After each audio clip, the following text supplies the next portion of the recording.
We have our grid, we have our harbour, we've got some supporting industry surrounding that. Now, it's time to start the transition from old waterfront industry to the beginning of a shiny new downtown. Today we're going to begin ramping up the density by creating an old former warehouse district. We'll create and complete the central station development, and we'll also create the beginning of a dense residential development kind of looking over the water. Lots to do, big population increase today, so let's try and make it look good. Now, to kick things off down here, I want to make sure we've got plenty of car parking. This area is going to be something of a former warehouse district, and I like to imagine that perhaps one time that harbour was maybe a big main port handling goods in and out the city. From previous years you might expect to still see some of the old buildings, but a lot of that may have fallen into disrepair, or it may have been redeveloped into something else. So that's the kind of little district I'm going to try and attempt and create down here first. I'd like a variety of development shapes and sizes, and I don't want anything looking too fancy down here or too new. I want there to be a bit of a transition from a kind of rougher area, industrial area of the town, to the kind of newer, sort of shiny type of downtown. So this little district will very much be responsible for that transition. I'm going to apply a mix of assets down here. It will be a bit of an eclectic mix of buildings, but hopefully they should all work together and give us an interesting little area. Now, this area is going to run from the edge of our industry right over to the tracks at the central station. Throughout the build, I tried zoning in first, really just to see what the game would give us, and frankly, didn't look great. It was a right random mix of buildings. The street level densities looked off, for the city centre, and overall it just wasn't going to give a good effect. So, vast majority of these buildings will be hand placed, but I will try and zone as and when it makes sense and as and when it looks good. So over at the big transit hub, I'm going to do the first block, and that first block is going to be a big sort of proper modern commercial development, and I reckon this could be a big city centre shopping development, and that location makes sense beside the central station. Should get plenty of footfall. The next block along, I'd like to add a bit more commercial, but just at a slightly smaller scale. I'm going to use a real plain looking mixed use asset, and I'm going to break up the grid a little here and offset this one a bit off from the main pedestrian road overlooking the tracks. Might help a little bit with the noise pollution as well, because remember, there will be residential, people living there as well. I wasn't too keen on the plainness of those walls, so a few window decals I reckon should do the trick. I'll add the rest of them later in the time lapse. Over at Central Station, I plan on expanding that little development into its own mini district. I'd like that to be a unique standalone hub, for commercial and for office. The way I'm going to do that is have a mix of buildings, but we'll bind it together by using the same colour palette. So for down here, I'm going to carefully place some low density assets along some of the higher density and try and create some good combinations. So again, as I said, I'll come back later, we'll get these recoloured, and they should look like they're the same development.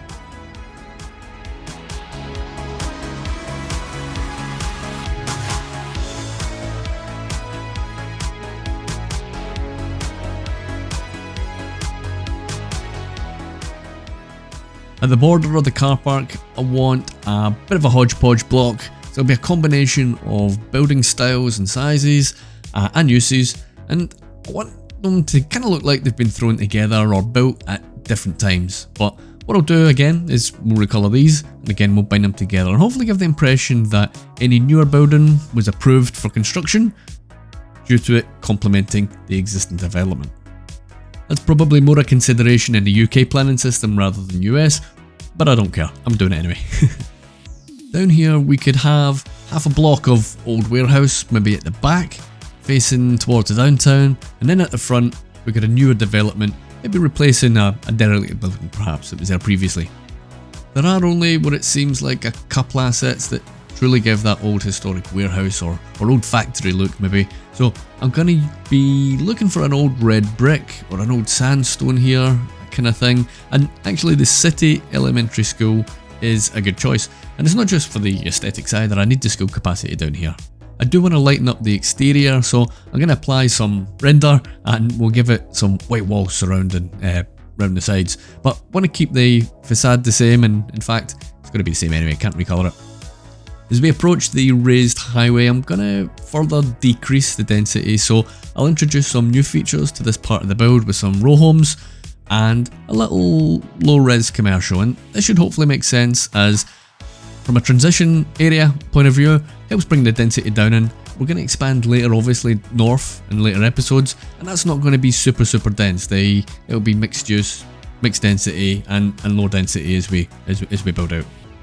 The next historic asset that I'm going to add is the Kane Residences, which is the signature building. It's a perfect fit for down here, and this building cries out, for me anyway, as being part of a cultural hub of the city, and a lot of these older industrial buildings will find life in later use, and it could be, artistic use, performance spaces. That's how I imagine this particular one is going to be used. I am going to keep an actual warehouse asset in place, maybe just one or two of them, and I'll go ahead and give the rest of the surrounding buildings a bit of a place now for this mini district.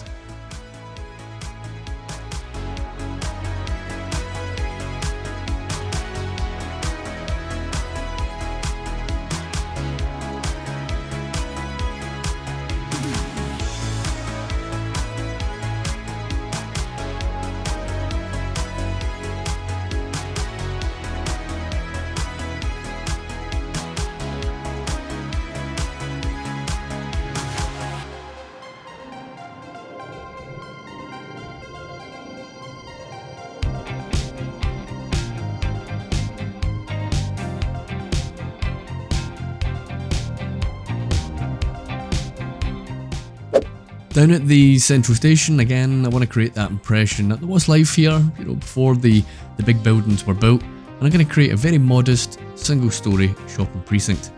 I'll match the colours to that central station. Again, as I said earlier on, we want to bind it together and going to be obvious that it's part of that development. So I'm just going to use a bit of a mix of the smallest commercial assets, really just the 2x2s, and we'll put them in a nice arrangement, give them a little bit of a walking area as well. Once we get to add a bit of vegetation, this should look pretty nice, and that courtyard in the middle will provide a bit of interest for any Sims that are walking through as well. So I spent a few minutes going through the budget and services and had a check through anything that I think might inhibit growth here in Cape Lomond. So I bumped up the budgets for most things where the city wasn't paying full service fees, and I could see death care and telecoms were patchy in some areas, so I addressed that and simply just added assets as and where they were needed, so not necessarily here in a downtown. So that's all the main buildings done in these two development areas. I'll continue to experiment with recolour until I find combinations that I like. I think the former warehouse area can be a bit of a challenge. Central Station, of course, should be easy, colour palette set for that.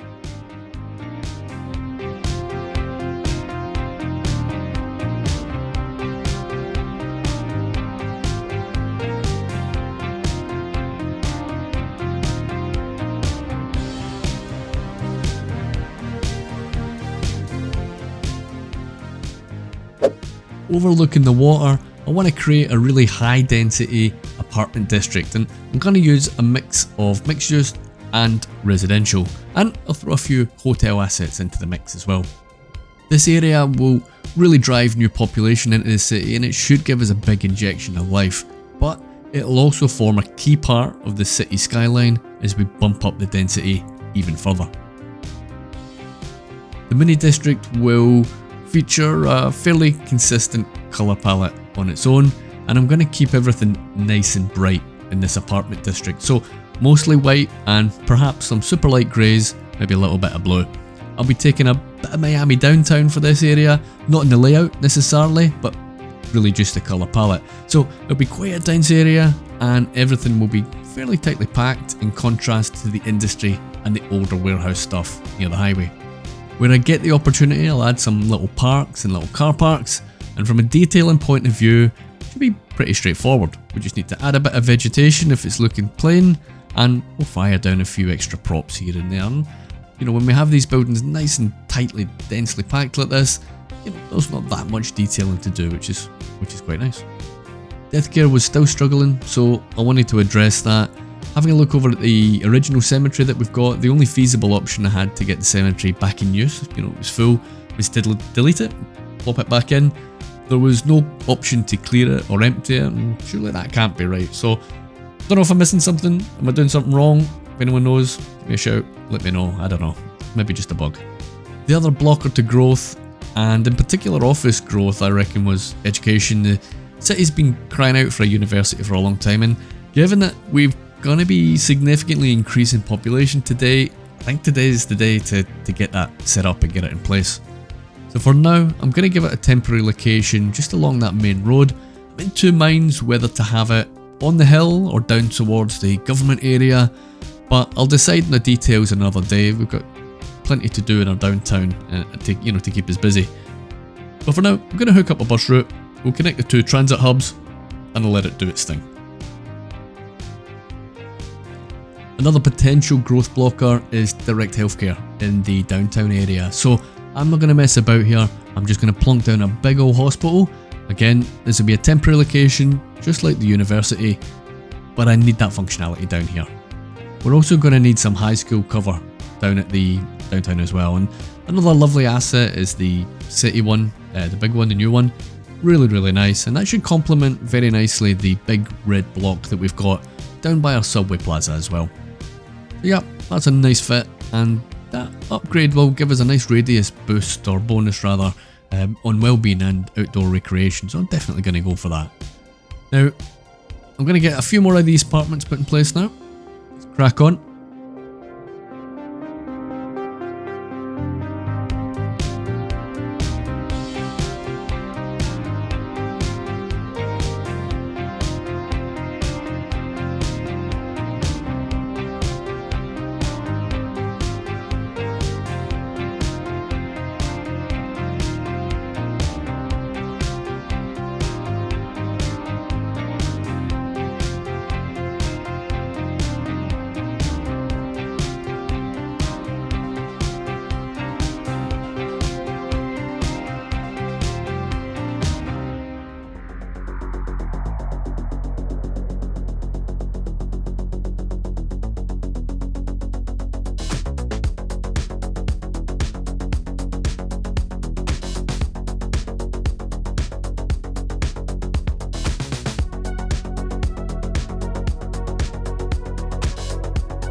I was conscious that I haven't been fulfilling lower density residential demand, and I'm not in a position to start near the downtown just yet, but there's definitely a few areas that I've been meaning to fill in and about the suburbia to our north. I'm not hand placing anything up here for low density, so we're going to be able to get something in place pretty quickly. I think another water feature would look pretty good up here, and it should complement the ones that we have already.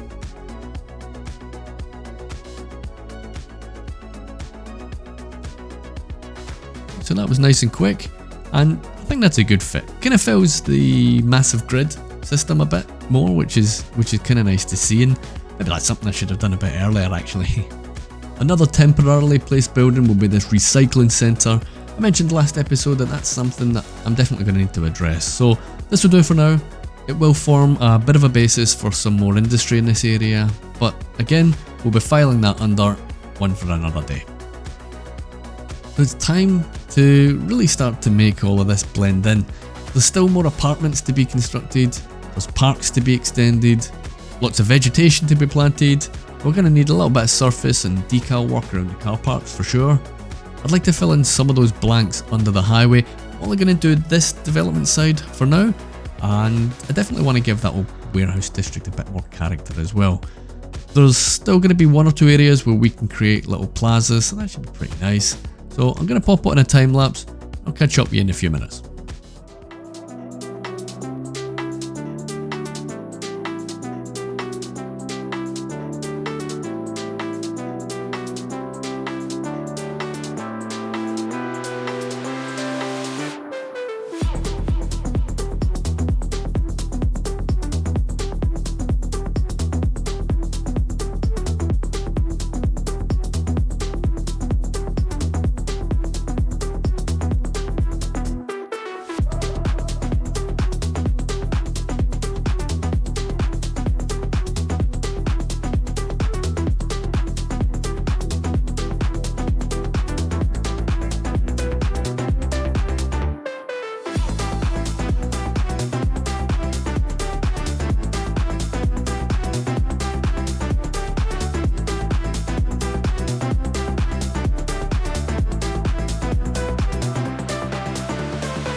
So next up, what I'm going to do is create a few districts, and the first one we're going to take care of here is the harbour. We're going to name some of these after some of our Patreon members past and present, and the first one, we're going to name this one Gordy Harbour. So next up is the old warehouse district. This will take in about 7 blocks or so, and a couple of the parks, and we're going to name this after a Patreon member as well, and this will be Kiro. I'm going to call this Kiro Mills. I'm going to keep the mills actually. Could potentially have had a mill in here previously, never know. Central Station District is up next. Pretty small little district, that one. I'm just going to simply call that Central Station District, pretty straightforward. The big pedestrian area is up next, and that will encompass most of our public transit here. And we're just going to call that one Central Plaza District as well. And last but not least, we're going to take care of the apartment district down here along the water, and that one is going to be called Rajabu Heights. Again, that's after one of our Patreon members here. So let's have a quick scan through and we'll see what we've ended up here. Really nice to get a bit of height down here and really sort of flesh out the area. I do like that along Central Station. It's a nice mix of really low density and some higher densities as well, and I think we've managed to manage that quite well. I don't know why these car parks haven't filled up. I did have a run through it previously before I actually started on this build, and these car parks were absolutely rammed. So a little bit of an annoyance, to be honest. Not really sure if there's an awful lot I can really do about it. I reckon that warehouse district is a nice mix and a nice blend. I think realistically, if you have a look at some of these buildings, they all look sort of fairly plain, and potentially, you could look at them and say they were old warehouses, previously. I think a little bit of a mix of old and new is pretty decent. I do like that little area. It's got character, So we've managed to fit in plenty of high density residential down here, and that was one of really the key objectives of this build, is to try and get plenty more people in the city and really inject lots of life down here and get them using all of that transit that we've put in, in previous episodes. Then we've got a fair bit of work to do down at the shore and try and think of something interesting to put down there. Shouldn't be too difficult. We'll have a look around and we'll pick one or two areas perhaps in real life, and we can maybe encompass some of those ideas just like we have done in this build today. Don't forget guys, the Cape Lomond build competition is still live. There's still a good number of weeks if you want to try and get your submission in. Get yourself on the Discord, download the map and all the mods. And don't forget, one of the prizes is me building something in your city, big ol' interchange if you want me to, and we'll get some Discord vouchers up for grabs as well. So get involved, you know where to find the Discord. So that's pretty much it for this episode. We got lots done today, lots more to come. Take care of yourselves, and I'll see you in the next one.